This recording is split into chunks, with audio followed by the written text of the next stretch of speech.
Booga booga! Welcome to Radical Engagements. And we're talking about meat. The meat that makes up capitalism. Your meat, but also hamburger meat. Cow meat, which is farting 1.5 billion cows worth of methane into the atmosphere as we speak. It's a bloody affair, really. But we're completing Phil Neel's A Quarter Pound of Flesh, Part 1. Our Part 2, because this is a pretty long essay. And I find Neel's approach here very fascinating. I do think it is incredibly lyrically written. I don't get to read a lot of lyrically written stuff, and so I'm actually hesitant to interrupt it. So there's a lot more rereading entire passages and sections before I actually make commentary because it's just so well written. I don't want to interject. So let's get back to it. This is Quarter Pound of Flesh, Book and Rail, 2024, December, 2025, January, somewhere in there. That about half a year ago from recording. And we're in a section called Metabolism.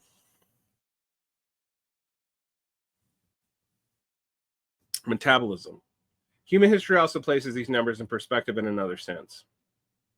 Most people assume that, despite all the drawbacks, our modern society must certainly be able to guarantee greater caloric returns per unit of work than earlier, far less technologically advanced modes of production.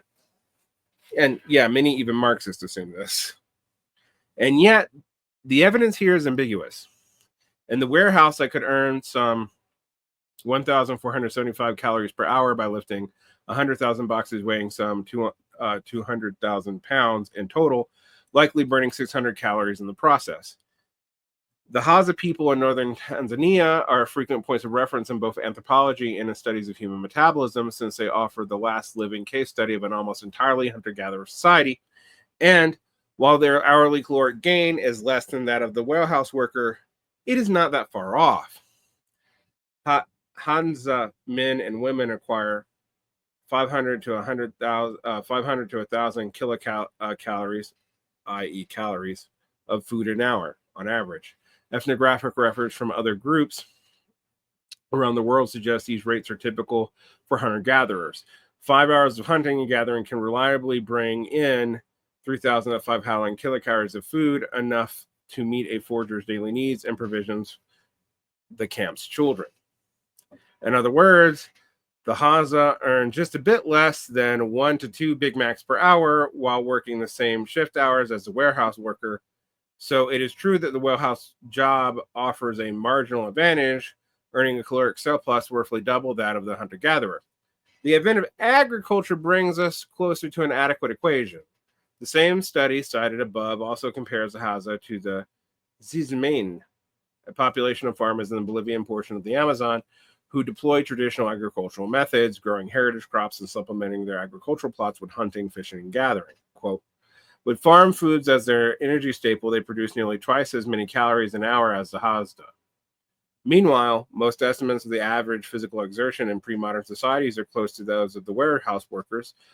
At roughly 15 mjs a day are roughly 3,500 calories, which, by the way, is why like Southern food will kill you. It's because it was designed for people working in very hot weather who needed to spend that caloric load, not the modern caloric load. I've talked about this to my friends, and I don't think I've ever talked about it on the show, but a lot of the fat content and stuff, the cholesterol would still kill you even back then. But the reason why you could eat, an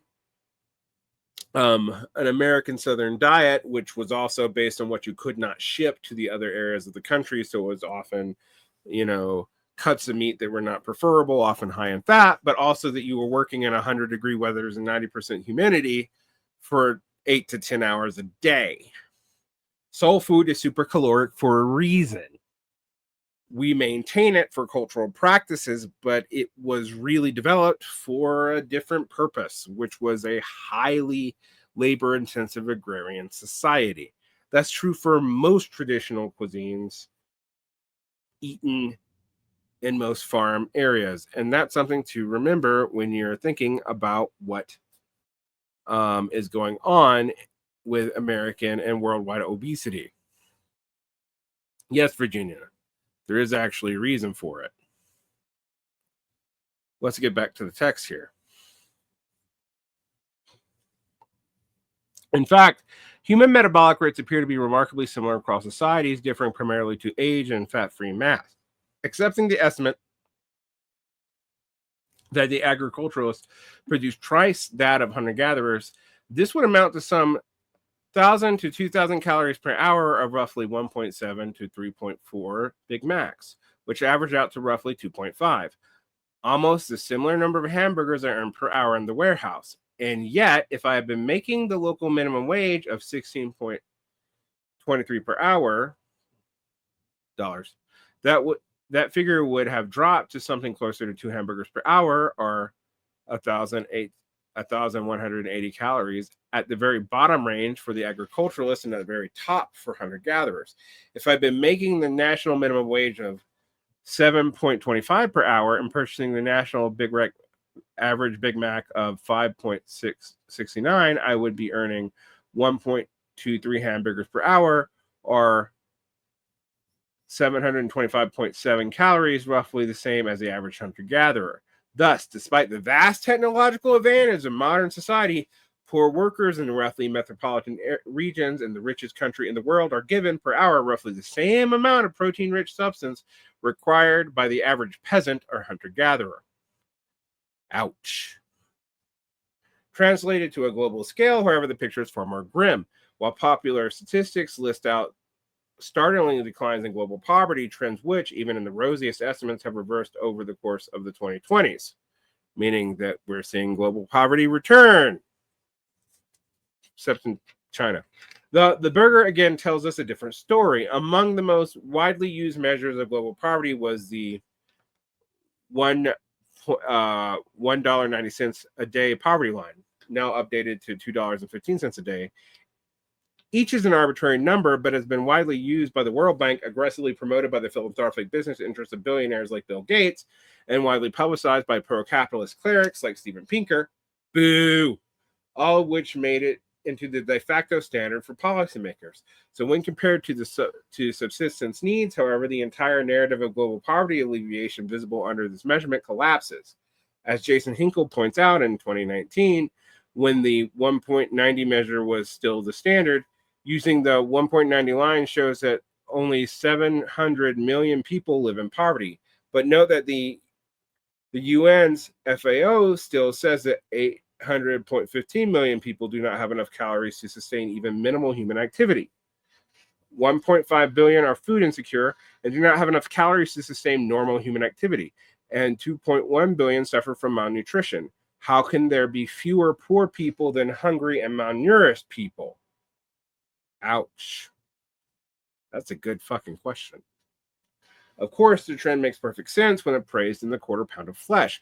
For example, in India, where some 12.9% of the population falls under the $2.15 poverty line, a Big Mac costs $1.75. In other words, a substantial share of the population, here ignoring cultural prohibitions against beef, cannot afford a mere 590 in hamburger calories per day. Although we can obviously assume there exist other cheaper food sources, the FAO data on food insecurity and malnutrition suggests that these too are ultimately insufficient. While 1 to 2 hamburgers per hour of the hunter-gatherer may seem meager in certain respects, the data very clearly demonstrates that society of the Haza is nonetheless able to supply nutrition, one of the most fundamental human needs, more effectively than our own. So those who like to celebrate the benefits of bourgeois society really need to think about that. Moreover, the Haza are able to do this despite the tight social surplus afforded by their relatively limited productive power. By contrast, the mass malnutrition within our own global society sits alongside and in fact helps to generate a metabolic capacity unprecedented in the entire history of the species. The current world per capita energy supply available from all food sources per day is slightly under 3,000 calories, or between 1.5 and 3 times as much as the hunter-gatherers. It is highest in North America at 3,587 calories and lowest in Africa at 2,573 calories, but there is no continent on the planet where it is lower than the daily needs of the average person. And this figure is only the food that is already produced and makes it to market, simply averaged out above the entire global population. Obviously, we have the technical ability to increase the food production to recover and restore many of these calories already lost. But even these 3,000 calories are only half of the edible food we actually produce. The real per capita average is closer to 6,000 calories. Since much of the output is instead fed to animals, which is non-negligible share, also lost to the harvest inefficiencies, poor marketing conditions, or industrial use, all of this combined to form the burger, paid in flesh. So, why is it that the warehouse worker living in one of the wealthiest parts of the most calorie rich region of the planet and supporting no additional family members is barely able to cover their daily energy expenditure?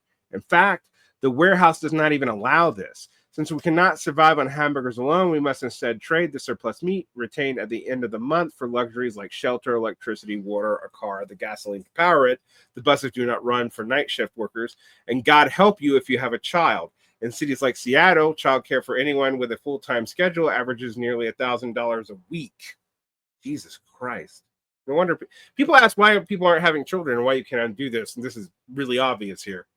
Or, assuming slightly less than 40 hours, an average monthly cost of around $3,000, somewhere between 400 and 500 hamburgers.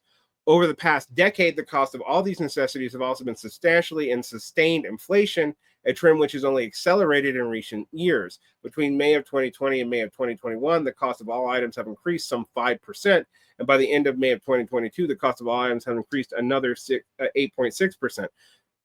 Shelter having increased by 4%, while food having increased some 10%, and energy a whopping 34.6%.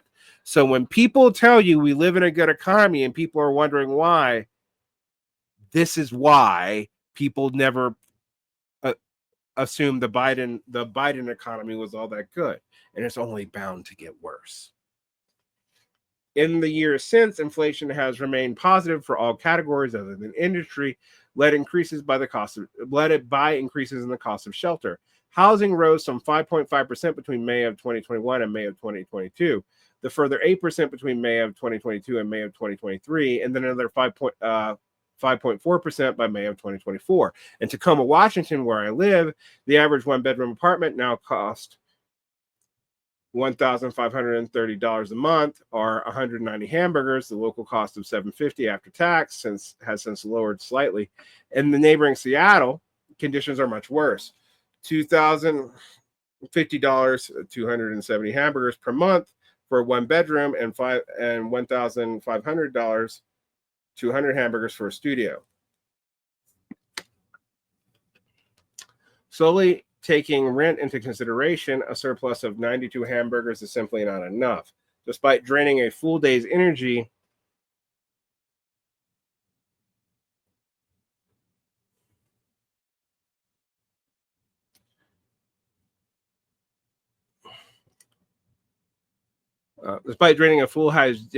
the warehouse job is, after all, only part-time. But even if we imagine that we were able to find another perfectly complementary job making the exact same pay and requiring a little extra energy to raise our hours to 40 per week, we would only have a surplus of 252 hamburgers per month if we use all the same presumptions as above. This may sound like a lot, but at the going rate of 273 hamburgers per month, it is not even enough to rent a one-bedroom in Seattle. In Tacoma, it is barely sufficient to rent a one-bedroom, leaving a mere 62 hamburgers left for car payments, gas, utilities, and luxuries such as clothing, phone data, internet access, and perhaps even a morning coffee, which at its very cheapest will cost you half a hamburger. And we can see here a consumer price index. We saw inflation until the Great Recession, then we saw a reset.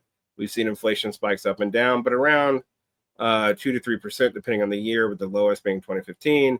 And then after COVID, and particularly after 2021, it spikes up. It's gone back down to normal. It's going back up against now in 2025.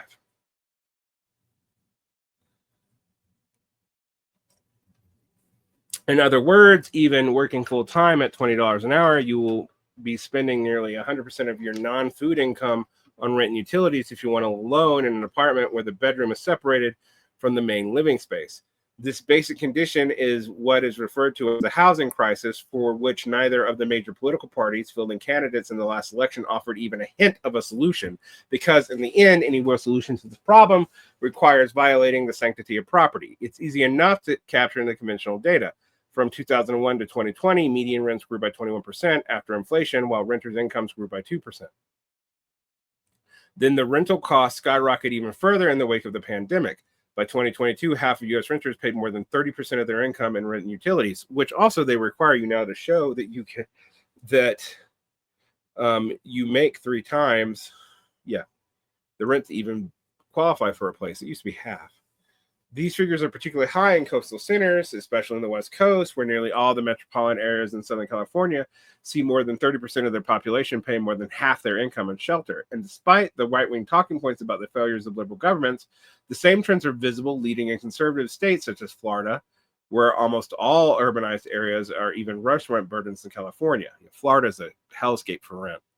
In storm-wrecked Tampa Bay, 30% of the population is paying more than half of their income for shelter as of 2022. And in the sinking cities of Miami and Fort Lauderdale, the share was 34.7%. And in Gainesville, the figure was as high as 36.7%.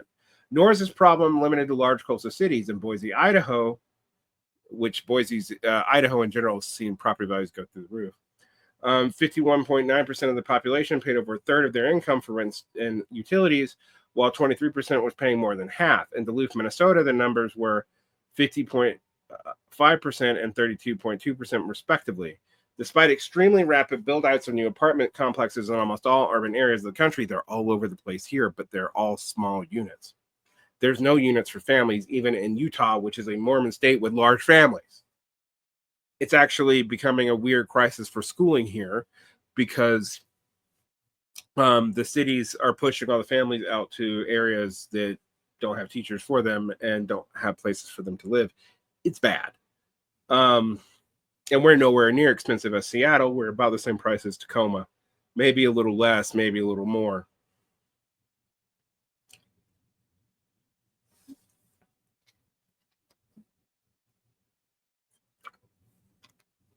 Despite the extremely rapid build-ups of new apartment complexes in almost all urban areas of the country, often justified as constructing the supply necessary to balance demand and therefore bring down prices, the total number of low-rent units has in fact fallen across the board. They're all luxury apartments. When adjusting for inflation and affordability by 2022, there has been no growth in affordable housing whatsoever. Instead, there has been an effective loss of 2.1 million units since 2012, even while the number of total rental units has grown, because you can hold on to property as a loss and write it off your taxes. Anyway. Driving past gutted cars and screaming homeless people each night on my way to the warehouse, I would pass 5 or 6 new condo complexes run by corporate landlords, each containing an absolute legal minimum of affordable units required to obtain a tax write-offs, many of which are, in fact, 300 square foot flats, which require a mere 75% of my warehouse income to afford, with the rest of the building given over to luxury condos marked to remote workers or commuters with tech jobs in Seattle to the north or government jobs in Olympia, the state capital, to the south. Even a year after construction, many of these remain mostly dark at night.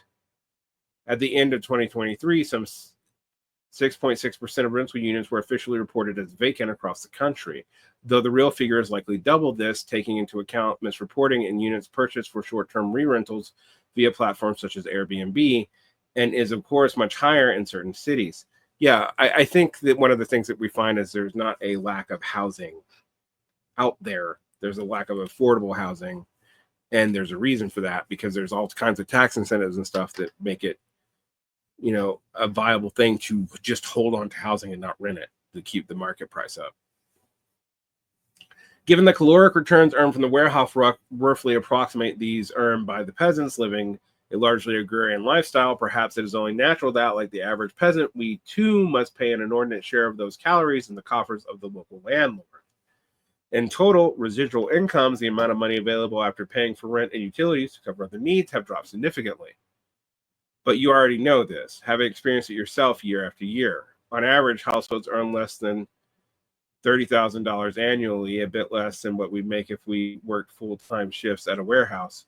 had an all-time low median residual income, $300 per month in 2022, down 47% from 2001, adjusting for inflation.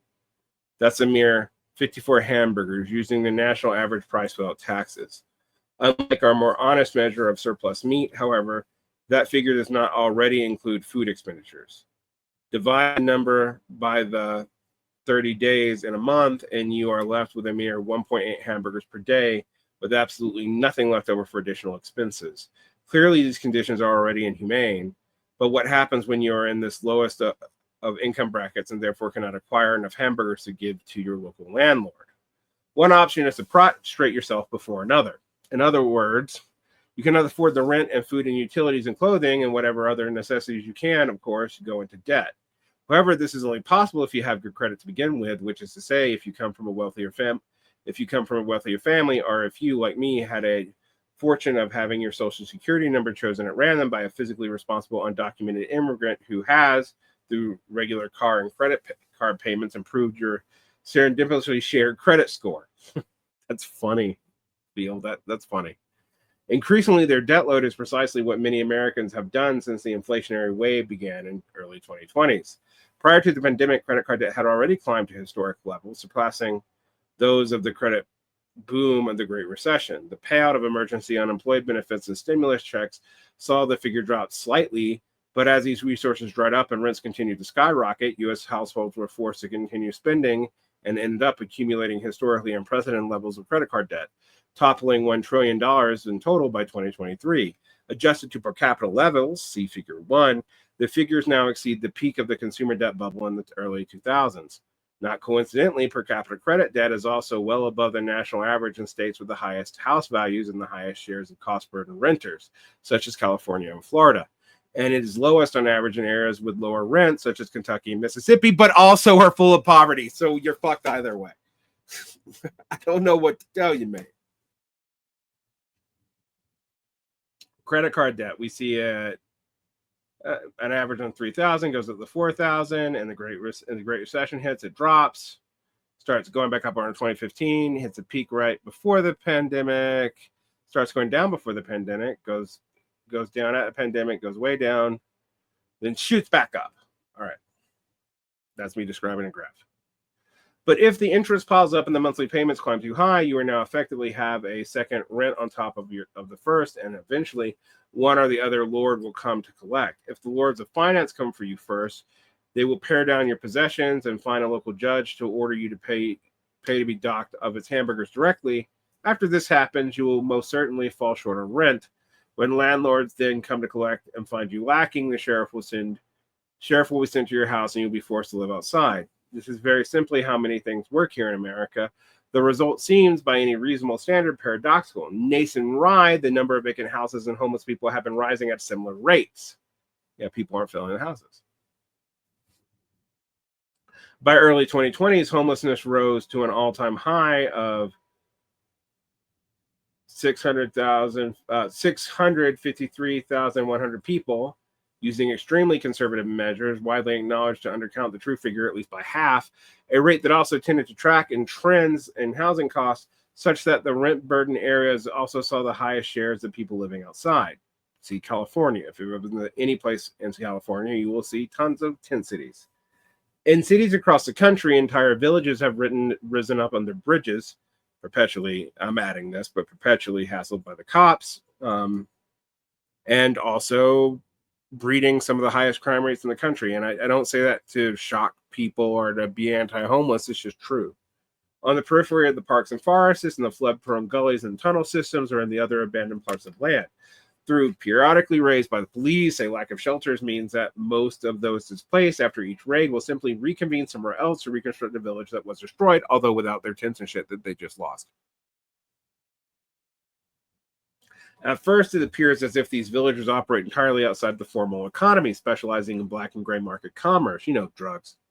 But they are, in fact, thoroughly integrated into it. After all, the economy is no longer a thing that can be escaped.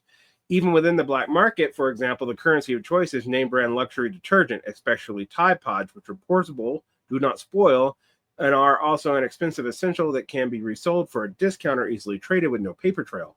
Often, however, the integration is more explicit. In 2021, a study from the National Bureau of Economic Research found that roughly half of the population in these outdoor villages and in the spare few available shelters were formally employed. Nearly half are formally employed now. Jesus Christ. There is not much reliable data for the recent years on average incomes for homeless workers, but using the numbers from 2000 to 2010s, researchers found that pre-tax individual incomes in 2015 for sheltered homeless population of the working age, 18 to 64 years old, was some $8,169 per year prior to taxes, and for the unsheltered, some $6,934. In 2024 dollars, that would be equivalent of $11,000 and $9,000 respectively. Since most median income measures in the U.S. are household measures, and the average household is 2.5 people, we can double those numbers to approximation of a household to $22,000 for the sheltered and $18,680 for those living in the villages. In the warehousing sector, it is something of an open secret that at least some of your coworkers are often living in tents or in cars, passing their off-shift hours drifting through the ocean of parking lots in the industrial suburbs outside, showering at Love's or a 24-hour Fitness, seen that before, and trying to plug in an air fryer bought at the big lots into a savage car battery, and shivering their way to some Starbucks when the full dark of winter drops its gloom over the rain-soaked marshes. Often, these conditions are often glamorized, as in van life phenomenon are the Amazon's use of nomadic workers via camper force program, as documented in the film Nomadland, based on Jessica Bruner's book of the same name, and not coincidentally, carefully cutting out many of Bruner's more critical stances towards the company. In another industrial valley just north of my own warehouse, an Amazon fulfillment center sits across the KOA and campground, with workers filtering across from tents and RVs, monitoring like a pantomime the brutal mill towns and logging camps that once housed the inert dregs of the nascent working class. And yes, I've seen campgrounds fill up with people who use the campground basically as a living condition now. In other words, nearly 500,000 Americans might be homeless, but they are not necessarily jobless. In fact, about half of them aren't jobless. Their lives, like yours and mine, remain ruled by work, measured in units of burger time. Midway through our story, what are we left with? A bleak world populated by bleak people fighting bleak daily battles that they inevitably lose. Are beyond or above this world, and the glowing skyline of the Emerald City on the horizon, we glimpse the glimmering Empyrean of the ruling class, so distant as to be nearly alien. In fact, behind the glow, we find even the flesh of our profane dynasties, the Musk and the Mellons, the Buffetts and Bryns, burn away in the light of the truer Lord, the purest money rendered in the digital flickers pulsing over the planet like an electrical storm. Such a grim divinity is almost entirely indifferent to our world of meat. Is it really so strange, then, that even the profane rulers ensconced in their billions offer no solve? That the priesthood of politicians and their congressional investments conduct the business of government in a fashion that they always have, as a church built for the worship of property? Of course, we are made to participate in the rituals, to worship in our daily work, being called capital, that abides the inward grow, to feed our bodies the endless flow of meat, and on the electrical Sabbath to choose a new priest to speak for it, offering our homilies of solace or hellfire. So is it really so surprised that we find the political establishment either a Bidenite blindness to the reality of our daily lives or a Trumpist spite that seems to almost revel in our miseries? Is it any wonder that, offering nothing and refusing to even condemn an act of genocide, the Democratic base briefly shored up and around a senile emperor collapsed into a rotten foundations, that so few people even vote in the first place? This fact is alone a resounding referendum. Fires wreck the land, floodwaters rise, hurricanes rush houses into the darkness of the depths of the holler where the old bones lie. The politicians barely even pretend at a program. They even pretend less now, 6 months from when this was written. There are no policies anymore, just a series of makeshift measures. Even the progressives and self-abided socialists, who think of themselves as good, honest priests within the corrupted church of government, seem able to offer nothing more than lofty moral platitudes. We didn't get Medicaid for all. We didn't get work guarantees. We didn't even get a fucking minimum wage raise.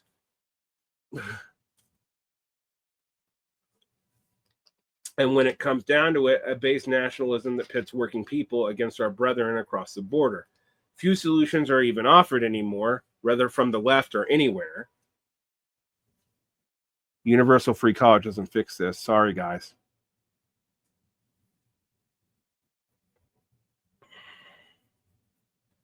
The socialist parties have no program aside from big gestures in the direction of post-war liberalism of the 1950s 40s period. That's me adding that, but that's what he means. The progressives now seek to turn the clock back to the grand compromise of the Bush years, when burgers were cheap and mortgages fat like bombs, dropped white as falling snow on Baghdad.